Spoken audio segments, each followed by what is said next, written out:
get eaten by a dinosaur. No, it's not that way. The hallway will be clear tonight, I assure you, okay? But the Indians had a legend called the Thunderbird. They said a giant bird got hit by lightning.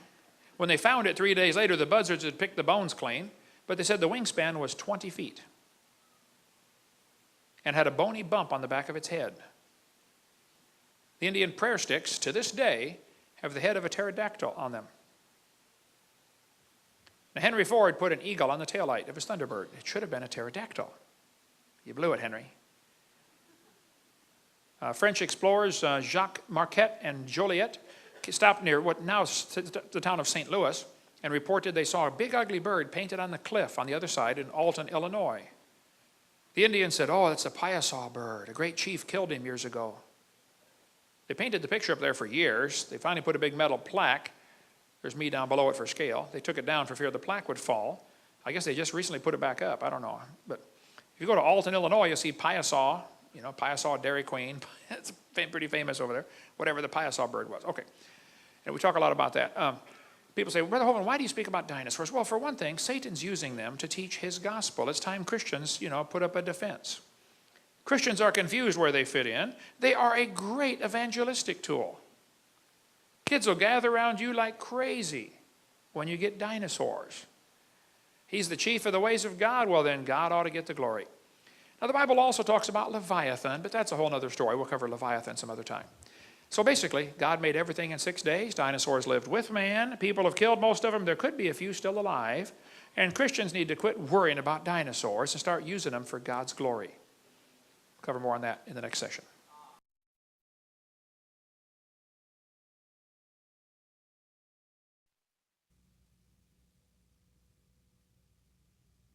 Well, this is Kent Hovind. It is August 31st, 1993. I'm sitting here at the Antique Quest in Winchester, New Hampshire, with Sandy Mancy. It's good to see you again, Sandy. I saw you back in '92. And Sandy is the one that saw Champ. Her picture appears on the cover of the book by Joseph Zarzinski. This took place. Why don't you tell us when it was and where you were and just a little bit about it? I was in Vermont, on the Vermont side, and my husband, we weren't married at the time, my fiance and my children, we were exploring the lake. I grew up in that area.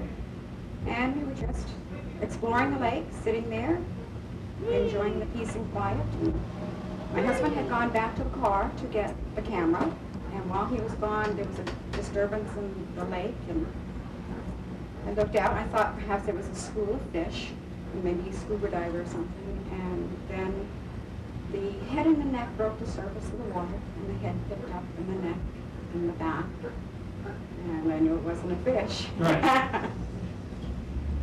Well, great. And some people said I heard somebody told you that they thought maybe it was a duck. It's about a 2,000-pound duck. A 2,000-pound duck.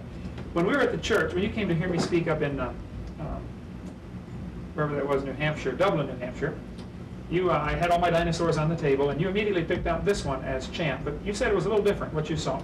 Yes, what I saw is the neck was not near as long, and the head is shaped right, like a horse head, but the neck is not near as long.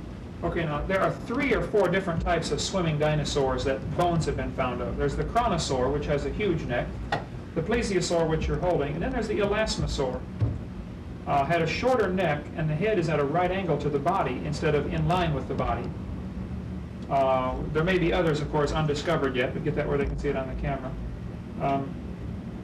I think this more, but shorter neck. With a shorter neck, or it could be that the neck wasn't all out of the water too. Okay. All right. So this was back in 1977. How many other people do you know, or have you talked to that claim they have seen it also? I have spoken with probably about 6 different people who have seen it. Mm-hmm. And all of our accounts are very, very similar. So we all can't be crazy, and we all can't be telling something that maybe we didn't see. But they're all very, very similar. The shape of the head and neck, just the massive size of it. Okay, now you watched it for about how long, would you say? Probably from the time the disturbance until it went back down maybe 8 minutes, 10 minutes. 8 to 10 minutes, okay. And you told me the last time we talked, about a year ago, that when it first came up, it was looking different directions, it was looking Yes. around? When it came up, it was facing this way, okay, to me, and when it came up out of the water. And then it looked around, and when I did take the one snapshot, it was getting fidgety. It was getting a little more movement to it, and it had turned its head to look over its back, and that's when I got the snapshot. And then it turned, and then it went down, and it started going down like this, and then it put its head down under the water. After it was completely under the water, I heard a boat coming. I heard a boat. Didn't even see the boat, but I heard it coming. It knew that boat was coming long before my sense of hearing picked it up. A lot of people that I've interviewed have told me that, like the ones in Africa, the dinosaurs in Africa, the natives claim they have very sensitive hearing, and they'll hear you coming and duck under the water. I've got missionary friends over there that say there are dinosaurs in that swamp. Absolutely. I'm sure of it. God created one. He created many. Sure. And this is something that has to be of creation. It's not something that could have come from an eel or any of that nonsense.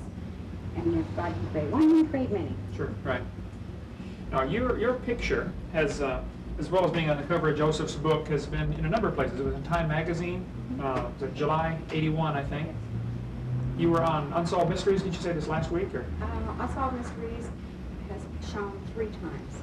The first was in September of last year, and then Maybe it was September of on- '92. Right. Okay. And then recently, about a week or so ago, they had a rerun of it. Oh, okay. So you're a movie star now. No. Well, there are those who teach that evolution is a proven fact, that dinosaurs lived millions of years ago. I, as you know, am very different. I was a science teacher 15 years. I'm of the strong, studied opinion that a few dinosaurs are even still alive. The world isn't millions of years old. Would you say that what you saw was best described as being a dinosaur of some kind, water-dwelling? I saw a dinosaur. You felt like you were seeing a dinosaur, right? I know. Not felt, I know. You know, okay. I saw a dinosaur. Now, the question comes to some people's mind, why did you only take one picture? Because I didn't want to miss anything. Busy watching it. I was busy watching. I brought the camera up, I took the one photograph, and then I put it down because I didn't want to miss anything. I was in such total awe Right. of what was happening. And I don't even know why I took the one. It was just instinct. My husband handed me the camera. He had gone after the He had camera gone anyway. after the camera to take pictures of the children. Okay, before it surfaced, or while it Right. was He didn't surfacing. even know anything was going Okay. on until he got back there. Sure. And he helped me up the banking, and he handed me the camera so to help me up the banking. And I had it, my knees gave out, I was shaking. And I went down on my knees, I picked the camera up, I took the one photograph, and then put it down. I had them both down. You could have taken 20 pictures. Oh, absolutely. Right. But I wanted to watch it, and I was, and your mind tries to rationalize. And I'm trying to think, well, what is this? And there comes a point when you cannot rationalize, you just stand there and awe. Yep. Okay. Well, great. Anything else, any other typical questions you get asked? Or most of the people that interview you are those who believe in evolution. Yes. And how do you feel about that? You don't like that? I agree with you 100%. And I appreciate you letting me use your picture. I put it on one of my posters. Wonderful. And I have quite a few pictures from different people. And my motive is to strengthen people's faith in the Bible.